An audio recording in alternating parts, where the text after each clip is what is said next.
Hello, it's Philip Taylor speaking from Richmond Green Chambers in London. Now, today I'm looking at an important area of family law, and it's only a small book that I'm actually reviewing, this book here. It's come to us from family law itself. It's the imprint of Jordan Publishing. The book has got the intriguing title, Children, the Inherent Jurisdiction and Wardship, a Family Practitioner's Handbook, and it's been written by Michael D. Jones. As I've said, it's available from Family Law, and it's also an e-book as well as an ordinary paperback book. Now, Elizabeth and I talked about the book, and it's only a short one, been through it quite quickly. It's a very important book. What we've said, it's a very timely and useful book on children and wardship, which is now more fully covered, and I'll explain the reason for that in a minute. Let's look at the book first of all. There it is. It's a light, small book, paperback. There we go. There's the front page. Then you've got a nice spine there.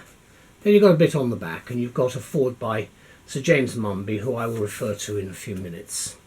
Now, the back of the book, that is the index. You can see how it's structured. It's got it's actually by paragraph numbering. The actual index is very much the house style of Jordan's, so it's what you would be expecting. And then you get to the actual book itself. You've got paragraph numbering, hence the index, paragraph numbering there, and you've got a lot of footnoting. Now, if we go to the front of the book, you've got the main front page there. Then after that, you've got some of the blurb about the book itself. Then you've got the foreword. Now, I think the foreword is very important. It's important to read it because Mumby has actually set out the reasons why we got the book. Then we got some acknowledgements by Michael Jones, written in April 2016, and then the contents section of the book itself in some detail. It's 7 chapters in total, with the index right at the back. And then there's some cases, of course, and the usual stuff, statutes, and you've got, in addition to that, some SIs, and then there is, of course, straight into the book itself, chapter 1, background, definition and limitations, and then it's the background 1.1, the paragraph numbering, and a little bit of the old footnoting, and then opening it in the middle. You've got some practical information, like sort of orders that might be produced, certain circumstances, guidance, and all sorts of other particular very helpful pieces of information concerning wardship. Now, the reason I'm mentioning this is because it will become apparent very quickly that there's been a hole, a bit of a gap in the market here, and in fact that's really what Michael Jones is dealing with. This is what we say about the book. James Mumby reminds readers that it is surprising that so little has been written about wardship and the inherent jurisdiction in modern legal publications. So we welcome this new paperback from Family Law, an imprint of Jordan Publishing, which has been written by Michael D. Jones of Dean's Court Chambers, which explores the issues most effectively. And thank you very much to him for that, because it's something we need. We did like the splendid foreword from Mumby, which bears repetition, I think, here, for the continuing problems which practitioners and advisors face at the family bar, with what is actually a most difficult jurisdiction. He reminds us at the beginning that Lord Eldon, you might remember him, 200 years ago was familiar with the use of wardship to protect impressionable teenagers from the follies of youth. Mumby goes on to observe that everything has changed, but nothing changes. It seems a bit like history repeating itself. We particularly like the images conjured up of a hot pursuit in the days of Eldon, which would have been by coach and four, that's horses, labouring over Shap Fell, carrying the teenage heiress and her unsuitable paramour to the Scottish border and the blacksmith's forge at Gretna Green. Just been there on holiday, lovely place it is too, and there was no snow on Shap Fell. Where, if readers are aware, of course, that's Gretna Green, is the location of a place for the quickie marriage just between England and Scotland. It's actually in Scotland. Now, the point is that Gretna Green is raised because it's about the problems. When you go to Gretna Green, even today, you've got lovely photographs and drawings and pictures of the centuries as they've rolled by as to what's happened there 200 years ago with people of that period dressed in that particular way, but you get the images very quickly of the problems concerning the need to have protection for children with an inherent jurisdiction and provisions for wardship in certain circumstances.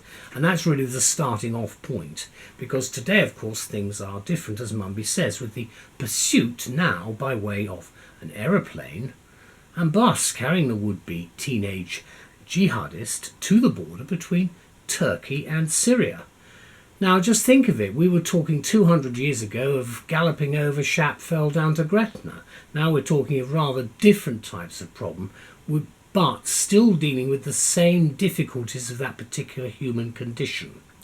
And the point of the story is that the approach we take, explained so well by Jones, is and must remain as Lord Eldon expressed it all those years ago, which is, it has always been the principle of this court not to risk the incurring of damage to children which it cannot repair, but rather to prevent the damage being done. And that is the basic point, whether it's Shapfell or an aeroplane going to the border between Turkey and Syria. Another great aspect of the paperback are the appendices, which set out a most useful section of statutory and other materials, which enhances the great utility of the book for practitioners with its modern treatment of this jurisdiction. And Sir James also repeats remarks he's made about the inherent jurisdiction that, despite its antiquity, it has shown, is showing and must continue to show, a remarkable adaptability to meet the ever-emerging needs of an ever-changing world. And that, in a nutshell, is what this book, it's a small book, is all about. One point many readers may find helpful is that Jones does not fail to raise analytically challenging issues, and we thank him for that, with this observation that he asks, why is the power to make orders restraining publicity still so often conceived as being part of the inherent jurisdiction? A question many journalists continue to raise at the present time. I'm sure that there will be changes, and I'm sure some answers will come. But I do think one thing should be clear, and that is the purpose behind the jurisdiction that's being exercised is the protection of children. And in certain circumstances, the last thing one wants is publicity. And I'm not going to mention any cases. I'm recording this in the late summer. There have been some very recent matters in the newspapers in the last few days, which will highlight the sort of problems that I think could occur if you've got certain types of publicity-seeking people who may be using children for a purpose which is not quite what the courts think it should be. And I'll leave it at that. Let me conclude by saying this is a most topical book as we grapple with subject matter as diverse as the internet and radicalisation. That's Mumby's words again. It's 30 years since Lowe and White published Wards of Court, so we're most fortunate now to benefit from this first-class modern book from Michael Jones, which I think puts things over extremely well. He's a good communicator. Thank you, Michael Jones. The publication date is given as April 2016, and I'm taking it that that's the law, particularly at that time. There's the book again. It's a paperback, as you can see. There is the spine, and there is the back of the book. Just opening it in the middle. Preventing publication and dissemination of information. Again, you've got all these restrictions. Remember who you're dealing with. Again, all that information. Going on a bit. Medical treatment and deprivation of liberty. Attendance of the media. Again, an important area as we start looking afresh at the way we do our business with computers, information technology and everything else. I loved this book. I thought it was really first class. I liked family law when I did it for my degree all those decades ago now.